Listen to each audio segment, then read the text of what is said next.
আসসালামু আলাইকুম।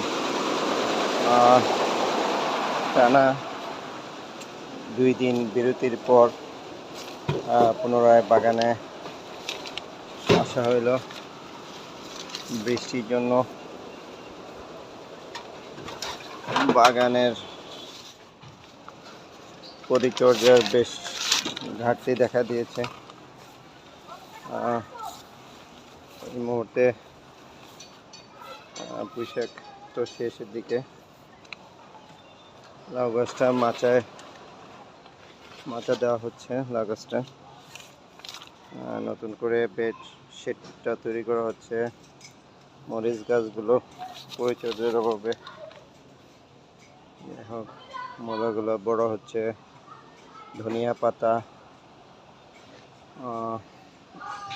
ডাঁটা শাক বড় হয়েছে আলহামদুলিল্লাহ।